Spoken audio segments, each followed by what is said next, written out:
Hello and welcome to another snowy day in Maine. And in lieu of the class that we were going to have today, I thought what I would do to keep us from getting behind too much is to record the lecture for our Chapter 7 exploration of vision. So, without any delay, let's take a look at Chapter 7, Vision. We start off with specialized physiology. We have an organ of sense called the eye, and here's just a generic diagram of all the different parts of the eye. Now, when light enters the eye, if the eye stays still, if you're looking at a still image of the eye and you're taking into consideration light coming in from all around, you'll see that light comes in through different parts and puts that light onto different parts of the retina. Now, different parts of the retina are sensitive to different parts of the light spectrum, and they have different functions within there. We'll be taking a deep dive into the actual structure of the retina a little bit later in this lecture. So, one of the important things that we want to recognize first here is right in this area where all the neurons from the retina join together in order to create the optic nerve, which goes to the brain for more processing. There are no light-sensitive neurons there. It's just a bundle of axons that are there. That particular area is known as the blind spot, and there are no receptors there. And the test for a blind spot, or the demonstration of the existence of a blind spot, is often done this way. If there's a copy of this in the course book, and looking at it the way I am right now on my screen, if I close my right eye, and actually right where I'm standing, right where I'm sitting, if I take my left eye and look at the circle across from my plane of vision, the plus sign disappears. This graphic places these objects in such a way that if we look across, like close my right eye, look at the circle with my left eye, and then move back and forth and turn closer and further away from this image, eventually I'll place the plus sign will actually fall right on the area that has no receptors. Now, the interesting thing about this is, and we'll look at the part of the brain, we'll look at the part of the retina that does this, but the retina is similar to the way Photoshop has been designed, where you can sample areas of your image and then use that to fill in other spots that maybe you don't want that sailboat out on the ocean, so you can sample from that area and fill in the same colors so you can make that sailboat disappear. The eye and the nerves within the retina contribute, and then the brain kicks in and it actually samples from around that area and fills it in with white. So it's not that there is no visual information being captured there, but if you kind of look at it from your peripheral vision, you don't really see that it's changed color or anything. I have a demonstration of this in my lab where the background is patterned. There's a bunch of balloons that are in there. Instead of a white surface, you have the balloons, and then you have the black circle and the black cross. And if you do the same experiment, your peripheral vision isn't going to have a little blank space. It fills it in with balloons. And it fills it in with some samples from the area around there. So that's actually kind of a pretty neat way to see how the brain kicks in terms of filling in missing information, because that part of our eye is not collecting any visual information, any light. Another aspect of our physiology is the ability we have to move our eyes. We can move our bodies, but our eyes, they can move independently. And the muscles around our eyes allow us to move them in particular ways. So I want to demonstrate a couple ways in which we scan the area around ourselves. The first one here, if you were going to look at this graphic and you were going to look at each one of these circles sequentially from 1 to 9, and you look at 1, and then you're going to look at the next one, and then the next one, and the next one, all the way up to 9, your vision is going to move swiftly from one circle to the next. You just look at one, and then you're quickly to the next, quickly to the next, and quickly to the next, as we're looking at the static drawing here. That's how people will experience their eye movement. That is referred to as Saccade's movement. Now, this is different than, let's say, I have a graphic here and I have a black dot, and I'm going to animate this now. If you follow this with your eye and it's moving along, you are able to track that very smoothly. In fact, as the circle moves around and you keep following it, you can follow it all around. Your eyes are moving, keeping that smooth movement all of there, and that is actually called smooth pursuit movement. This requires a different set of muscles.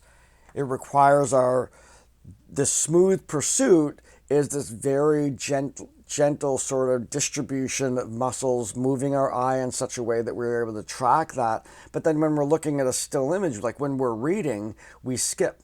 We go really rapidly from one object to the next. That's part of the way that we track information in our vision system.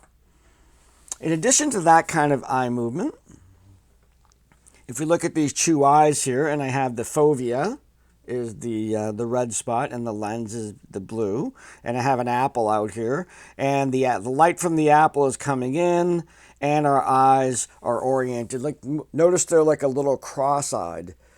This is from the top. They're a little cross-eyed, keeping that apple pointing right, the light of that apple pointing right on the fovea where everything is the most clear.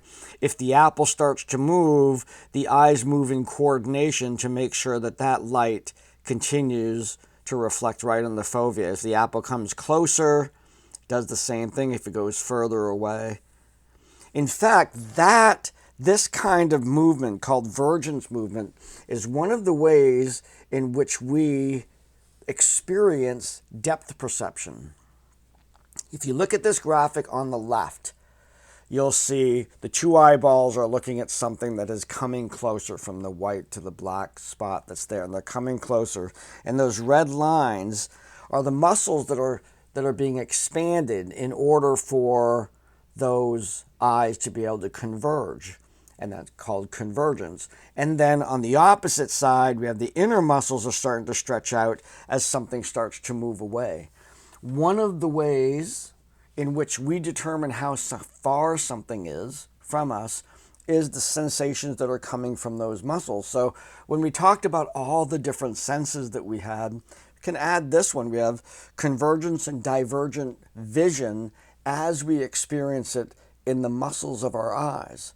So as something starts to come closer and we get more and more cross-eyed, we can feel those muscles stretch on the outside. As something moves further away, we can feel the muscles on the inside starting to stretch out. So yet again, another bit of information that is coming from our sensory system that allows us to understand the world around us. Now next, this kind of eye movement, what I want you to do is I want you to keep your eye on the apple, but rather than the apple moving, I want you to move. So you start to shake your head as if you're saying no, but you keep your eye right on that apple.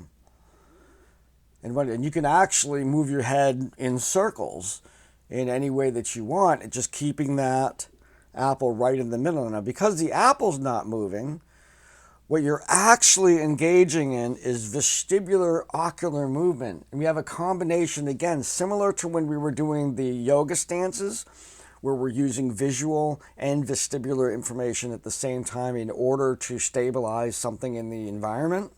And what we see here is as if I'm looking at one thing and I shake my head, then my vestibular system is communicating with my eyes, telling me in what three-dimensional space am I moving my head, and in what way do I need to move my eyes to make sure that object stays right in line. The very thing that was happening when we demonstrated in class, putting the object on the floor, looking at the floor, and we were able to use that as a point of reference that enabled our vestibular system to more effectively communicate its place in space. Now we're using our eyes to give that same information. The vestibular system is communicating with our eyes in order to keep that object perfectly still on our fovea. So pretty cool ways in which our sensory systems integrate with each other. So now let's take a look at the retina, a very, very complex part of the nervous system. And I want to highlight here that on this is a cross section. On the left is the spherical shape of the eyeball. So light is coming in from here, from the left. It reaches the top layer of the retina, and you'll see that it's not until much later, much deeper in the retina, where you start to see the rods and cones, which are actually the ones that are light sensitive. So there's a number of neurons that the light has to pass by or through before they start activating the nervous system. Now this first set of neurons right here are called retinal ganglion cells, and they receive information from the cells below, essentially the bipolar cells, and they send that information. Their function is to send that information down to the optic nerve. These are the long axons coming from all over the eyeball, on the inside of the eyeball, all going into and creating a nerve that leaves the eye that we know of as the blind spot. In addition to that, we have what are called amacrine cells. These crosstalk with different cells including the retinal ganglion cells, and release chemicals into the retina that suppress certain kinds of information from coming out. Now that suppression is often used to help our eyes detect edges. Now, just evolutionarily speaking, we may have evolved the capacity to see an edge. We can see, we can flippantly say it's good to know where the edge of the cliff is. So those that were able to see edges, where things begin and where things end, the capacity to be able to see that very clearly happens because these amacrine cells are configuring what is being expressed in order to emphasize those particular edges. Now, one way that we can actually trick the eye into revealing this function is when we display this kind of table here. Now, what's happening is when you are looking at this particular graph and you settle your eye on one of the places where the two white lines cross, you'll notice that a little bit in your peripheral vision that the crossing points are a little shaded. They might look like they're gray. And as you move your eye around, you can't really look directly at a place that's gray because it's not gray. So what is happening is as you're looking at the spot where the white where the white lines cross, the amacrine cells are releasing chemicals into the surrounding areas to suppress those so that you can see the points of connection between the black lines and the black boxes and the white lines that much more clearly. So you see that little bit of suppression on the outside that makes the crossing lines look a little darker. And that's to emphasize what you are actually looking. The part that's on your fovea is where the lines cross. So That's the function of those particular cells. Now we have here bipolar cells. They're connected, and we see these as a connection point between the cells, basically the ganglion cells and the upper cells of the retina and the lower cells, just connectors between the upper layers and lower layers of the retina. We also see horizontal cells, and what these do is they connect to the photoreceptors below, and they,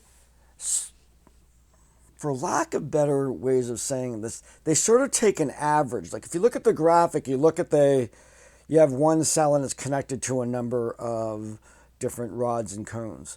And what it does, it sort of has an average for that area. So you have the specifics from each one of the neurons, of the rods and cones, and then you have these cells that are sort of taking an average of that area.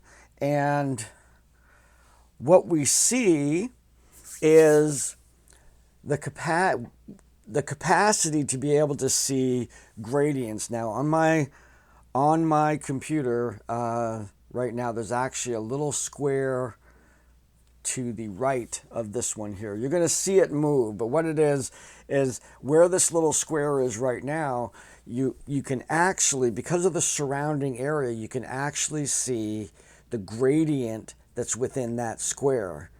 You'll see it better when it starts to move, but then as that gradient moves into the darker area of the graphic on the left, you're not going to be able to see that square actually has a shade that goes from light to dark, from right to left. So let me just demonstrate that here. As the square starts to move across, you'll start to see it. And you see it has a shading, but then as soon as it comes into here, it looks all white. And that's kind of a function of those cells, that it's looking at this and saying there's not enough contacts, there's not enough contrast here for me to be able to discern in this particular square the gradient. So I'm going to make it all white. I'm just going to average it all together. And it's even though that particular square has a gradient from light to dark. So that didn't work as well because the graphics from my computer don't portray into this video very well. Here's one that is often, and you're going to have to trust me on this. I do have a physical representation of this I would have brought to class with copies of these squares to demonstrate this.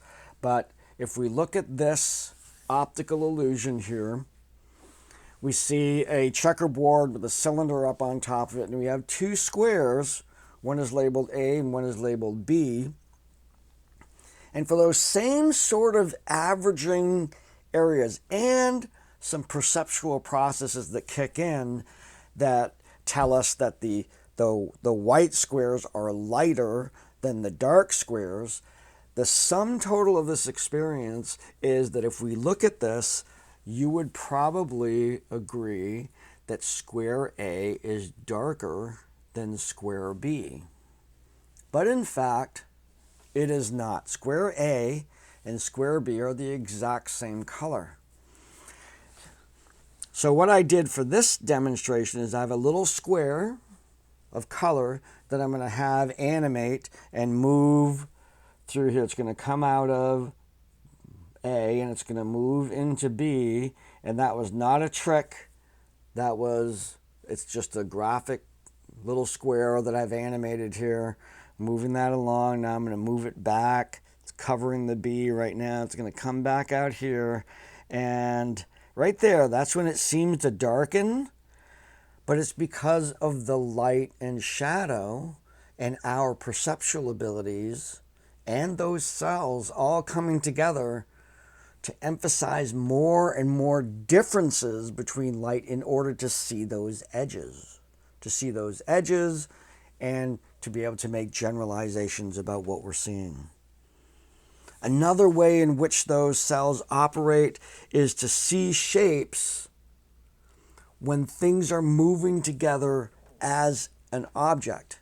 So In this particular illusion, I'm going to show you that right now it looks like a bunch of spots. I'm going to animate a figure that I created with that. As those spots move around together, you're able to perceive them as a single unit. They'll move, and once they stop, it's almost impossible to see that heart anymore. It sort of disappears into the background.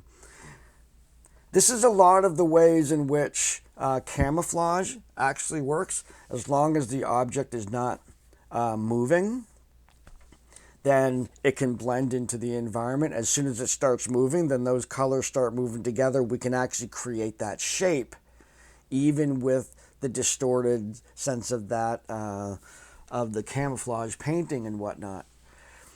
Nonetheless, part of the ways in which, particularly the new digital ones, the new digital ways in which we do camouflage, is actually produces a sensation that we're going to look at in a bit here, a sensation of movement that belays the idea that these are all moving together. It actually creates an optical illusion that allows for a vehicle or a person who is in that color scheme to be able to move, but yet we don't necessarily see them all moving in a single unit the way that we saw the heart moving.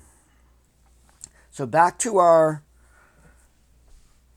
retina here, we're going to start looking here. These are the cones, one of the two kinds of light-sensitive neurons that we have, the cones.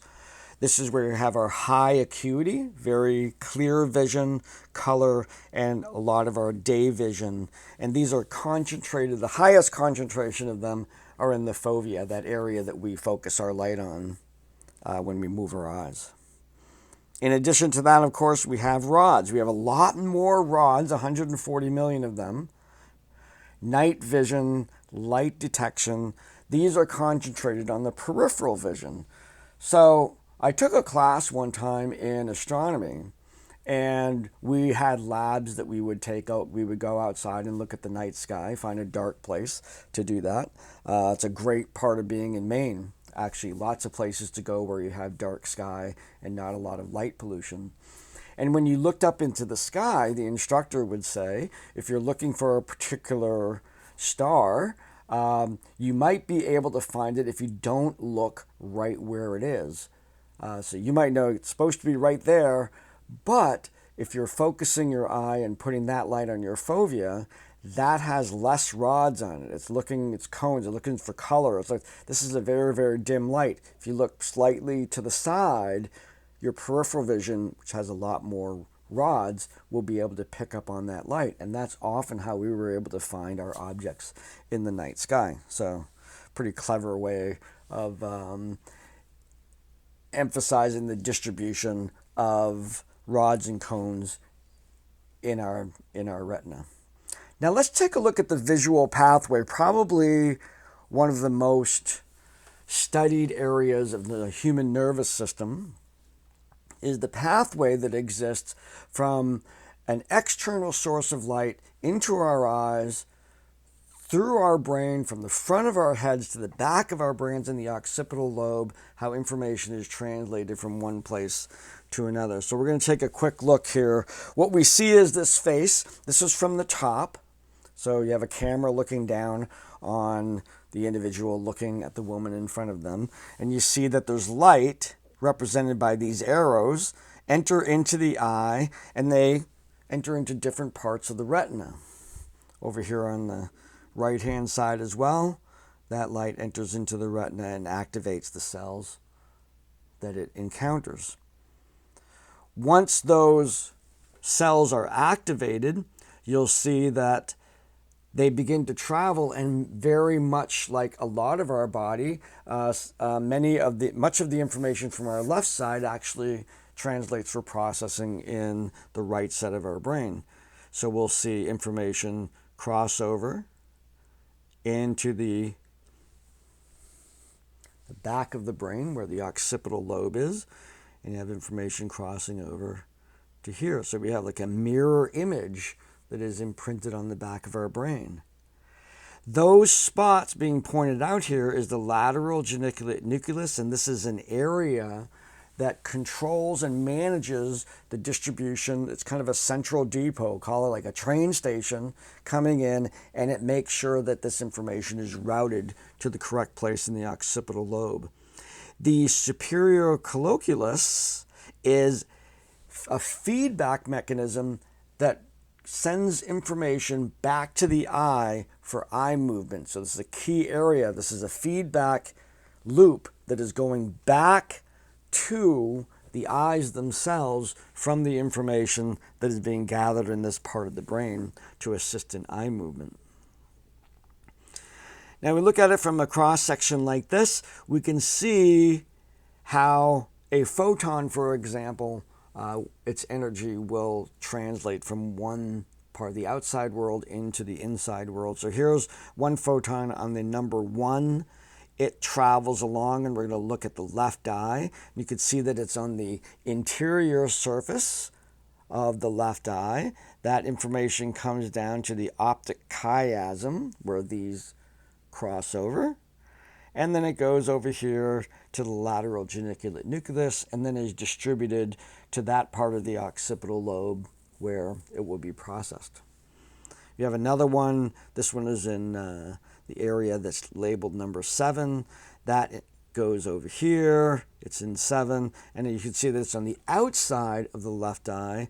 And you would think that all of the information from the left eye would go over to the right side of the brain, but not in this case. In this case, it goes to the optic chiasm, but it stays on the left side, and it gets distributed by the lateral geniculate nucleus over to its area of the brain for processing.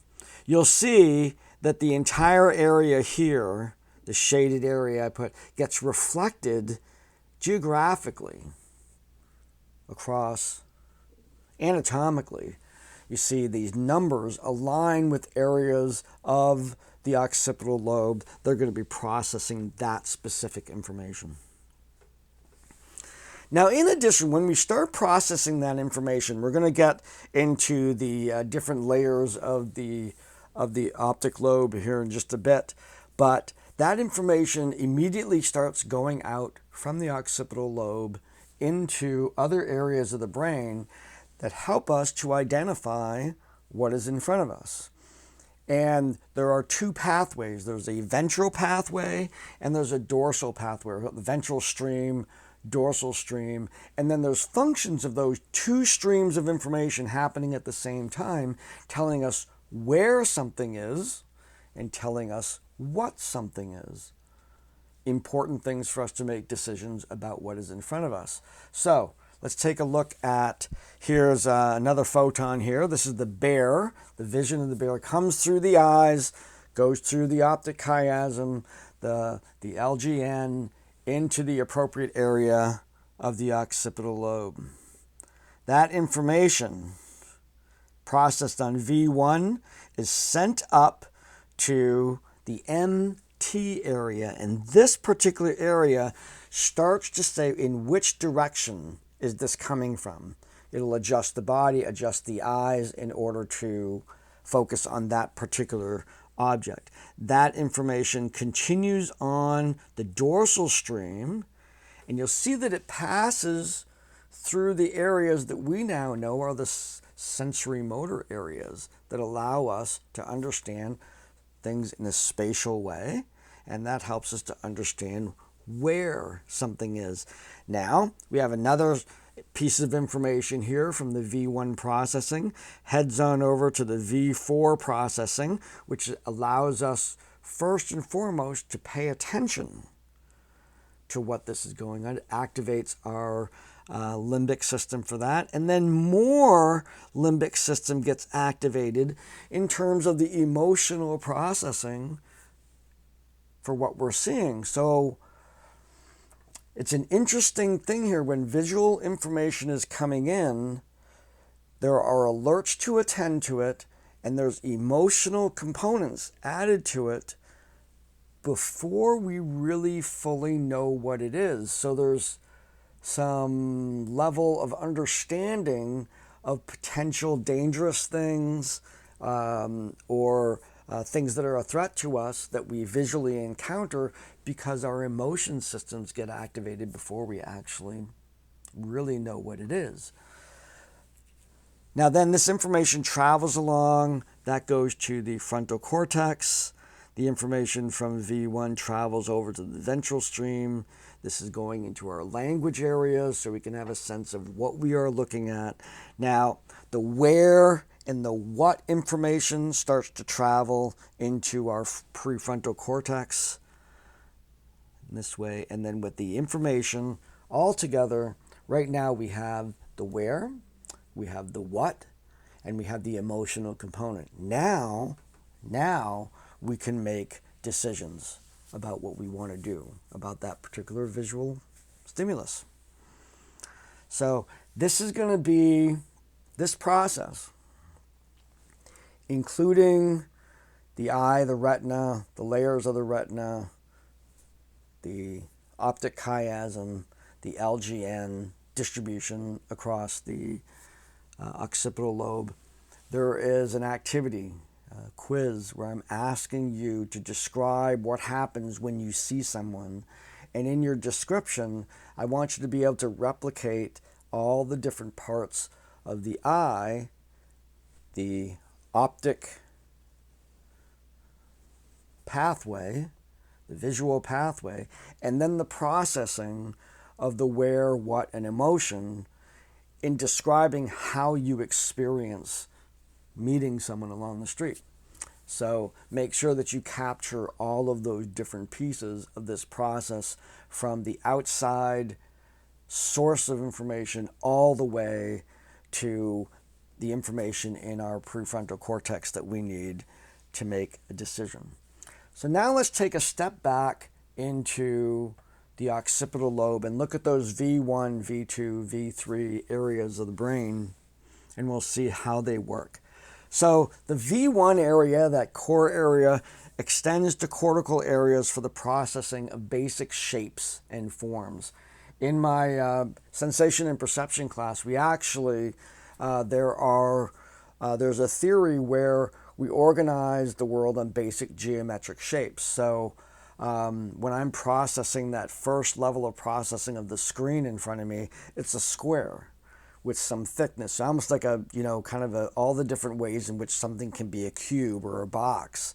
And then there's round things, and then there's cylinders, and then there's cones and triangles. And all of those come together. Those basic shapes are the fundamental building blocks that are happening in the V1 to build the image from tiny little pieces and shapes that would all make up what the visual experience is. V2 continues this process, and it can now, because it's operating on those shapes and putting them together, it can actually begin to start making the kind of errors that we enjoy when we look at some forms of optical illusions. So gestalt and illusory contours that exist, such as this, the actual non-existence of a white triangle, the surrounding elements all suggest that there is a white triangle there, but the white triangle is not there. The V2 area is impacting this as part of our perceptual process. The V2 area is saying, yes, there's a white triangle there. It's pretty obvious that there's a white triangle there. And because of the Gestalt rules of simplicity and overlap, we think that this white triangle is actually laying on top of another white triangle with black lines, and that these are not Pac-Men, they're actually circles, and we think that the points of the white triangle are actually overlapping the circle, because a circle is much closer. A circle is represented in those basic shapes of perception that we use to put together to create our visual experiences. A circle is a really basic one. A Pac-Man shape is not. We see a Pac-Man and we see a triangle on top of it. We see two separate objects rather than seeing a pie with a piece taken out of it. So our tendency is to see those things first in our perceptual area, and thus we're able to create images like this. Artists are able to create images like this that give us an illusory sense of something like the white triangle that is actually not there. Here's another one. We have a full circle on the left-hand side, and everything but a full circle. It's actually not a circle. It's a bunch of dashes. But yet we will see both of these as circles. We'll have that closure area. So the connect the dots picture that we see is again processing at a V2 level. And here finally we see this object, and we see the cube. Remember that basic form of a cube in circles. We're more likely to see this as a set of complete circles with something on top of it. And then when we look to see the connection between that something, we might see the three-dimensional square that is over them. Way easier than all the little pie slices. We will see these rather than a bunch of little pie, incorrectly cut pie slices. We would actually see them as complete circles and a three-dimensional square outlined in white on top of those things. So that's our V1 and V2 level of processing. Our V3 relay for the perception of motion to the ventral and dorsal streams. So we see those same streams. They're still looking for motion in order to determine the what and where. The V4 specifically responds to concentric and radial stimuli. These are specific environmental aspects in our world that allow us to understand point sources and radiating out. And here we get, again, some pretty interesting optical illusions that we've been able to create. This first one that I'm going to show you is a scintillating graphic, and it looks, you might look at it and it might look like the little circles in it are moving a little bit, or as you move your eyes around, the whole thing maybe turns a little bit. But this is amateur hour. Here's professional hour. Take a look at this.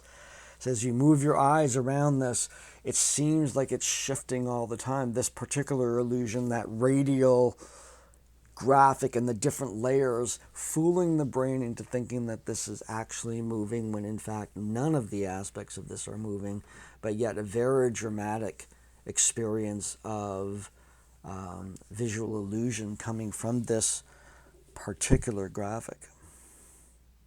In this one, this exists within the course book, and if you this requires some movement on your part. If you're looking at this video, just focus your eyes on the spot right in the middle, the little dot, and then move your head back and forth, closer and then further away from the screen, and it will look like the circles are moving in opposite directions to one another. Again, we're looking at that level of processing at the V4 responding to concentric and radial stimuli. And finally, the MT level, or V5, responds to visual motion. We're going to move now to color vision. Oh, visual motion. Sorry, I didn't have a graphic for that, but what it does, it goes back to all of the ways in which our eyes move. Think of that smooth pursuit movement that we're doing, and we're processing how that thing is moving along. That is all being processed at the V5 level. Now, color vision itself is kind of focusing now on the parts of the retina that gather color information. The primary theory about how we experience color is the trichromatic theory, that color itself is a combination of red, green, blue. This is where we get the idea of RGB monitors or TVs that used to be created. That's a very different technology now, but we still use red, green, and blue in LED lighting to create essentially different levels of each one of those colors creates all the other colors. And in light, not paint or ink, in light, when you bring all those colors together, they all make white light. So white light contains all of the wavelengths of all the different colors that we see in the spectrum, and we have technology where we use different levels of red, green, and blue, or RGB, to create light colors of all different shades, and our eyes seem to respond the same way. So the theory here is that there are cones that are red or sensitive to red light. Some are sensitive to green light, and some are sensitive to blue light. And you can see how they all work together. And then that other layer, remember that averaging layer, will take that and look at each one of those levels of those different neurons and say, oh, this is fuchsia or light green, or whatever it is that they're getting from that particular experience from those neurons. Now, before I go on to this demonstration, if we take a color and we continually put that light onto particular neurons, the neurons are sending that color to our brain. So I'm looking at a red wall, and the color red is being transmitted to my brain. Now, there's a phenomenon that we experience called after image, and it's particularly clever when we look at color after image, that indicates another theory of how we see color, and that's the opposition theory. And that is, when we're looking at, if we look at a color wheel, that they developed a color wheel, and that there are colors that are opposite from one another. These are actually used in interior design and clothing design, and you're either you go with opposites or you create contrast. You know, those kinds of things that how people and designers use those color wheels. But in our anatomy, there may be that when our eyes are responding to a particular color, when that color suddenly disappears, there's a rapid switch to its opposite color for just a moment. It's opposition color. And we see that color for just a moment. It's part of the ways in which our eyes are reacting to the presence of information, and then how do they respond when that information goes away. In this particular demonstration, again, I hope it works on this video, is I'm going to show you a picture, and there's going to be, it's buildings with trees, and you're going to look at the spot right in the middle, and it's going to have a timer, and then it's going to change. And I want you to keep your eye on that spot for as long as you can, and then look aside. And we'll talk a little bit about what happens in just a moment. So if you're ready, put your eye on that spot and keep your eye right on it.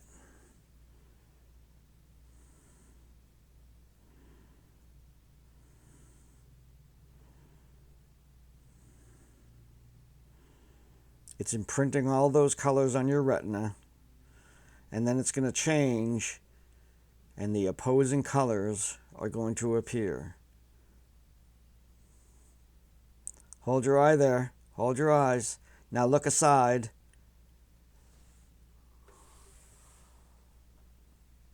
What was that? While you kept your eyes on the spot, the neurons that were affected by the original colors reverted to their opposite colors, and you saw the building on the right was a little red, and the building on the left was a little yellow, and it stayed that way as long as you didn't move your eyes. As soon as you moved your eyes, the whole thing went black and white, which is the true color of that particular image. Now this, it's called the opponent processing theory, is another model of understanding color vision and how we experience it, these opposites of color. And we are constantly shifting between those opposites in order to create the dynamic kind of colors that we have in our world, the colors that have the changes in colors that happen, not only when we look at one object to the next, but when a shadow passes over something that we know, we're looking at a red cover of a book, and then a shadow goes over it, and the color changes. So we have that experience of the actual, or maybe even just pieces of the color changes. And then it returns, once the shadow goes along, it returns to its normal state. Not only are we able to perceive those colors, but we're also able to perceive that the thing actually didn't change color. It was another reason. And it presumes a lot to think that that's an easy process, that we would see something that would visually change like that and not feel that the cover really changed color. That is an advanced perceptual process that happens in the brain that says things of a certain color remain in the color that they are. It's a physical property of objects, even though the actual information coming to our retina may change. So, some pretty cool stuff about the effect of color vision on our perception. Now I got one more for you. In this one, what you want to do is you want to stare at the three dots on this lady's nose. So just stare at those. I'm going to keep this up there for a little bit. And again, this is an after image, and each one of these colors that's there is impacting your retina. It's creating an image on the back of your retina as long as you're holding on to looking right at those three spots that are on our nose. And once we're in there for a little bit,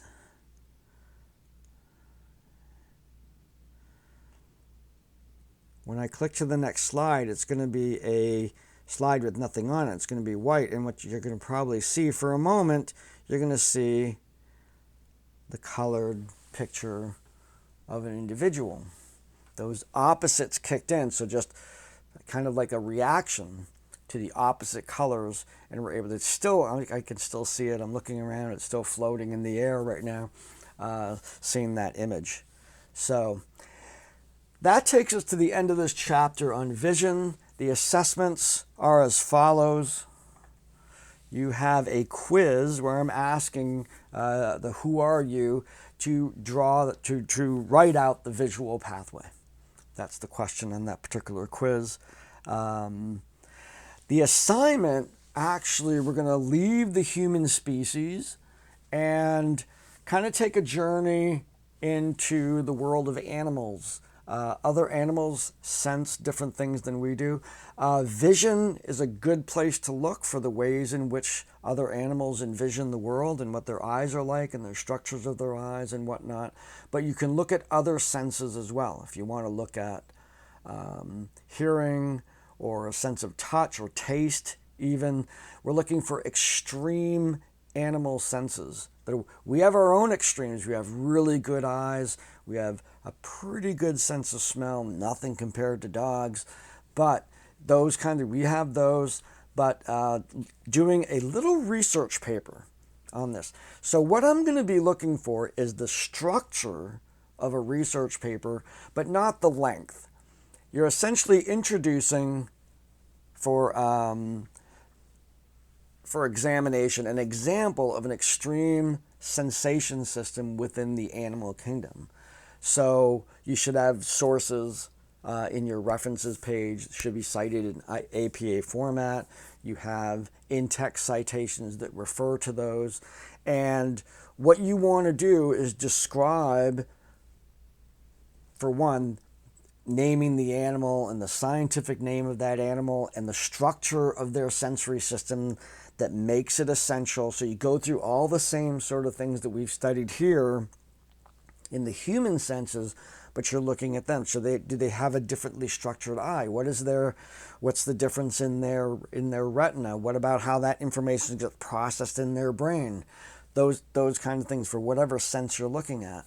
And then going into the detail as to how that physiological structure contributes to the extreme degree or maybe selective degree to which they envision or experience or sense the world.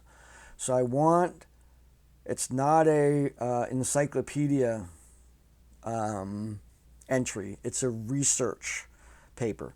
But we're looking at something that's maybe a page and a half, 2 pages long. So you get the information from good sources, describe the anatomy, and the anatomy should explain the extreme level of whatever sensation you're looking at. So if you're looking at a dog's very, very profound sense of smell, there should be a fairly detailed description of their nasal cavities and how different they are from human beings in order for them to be able to have such a keen sense of smell. So those are the assignments, the one quiz on the visual pathway where you're describing from the outside all the way through to the processing of the where, when, and how do I feel about it of the prefrontal cortex, and then a brief little mini research paper on animal senses. And again, just a reminder in terms when you're sending papers in is title pages. That first page is just the title page. Then you have your work, all citations in APA format, in-text citations, author, comma, year of publication. Your references formatted on a page break page, starts its own page, references at the top, hanging indent format, double spaced.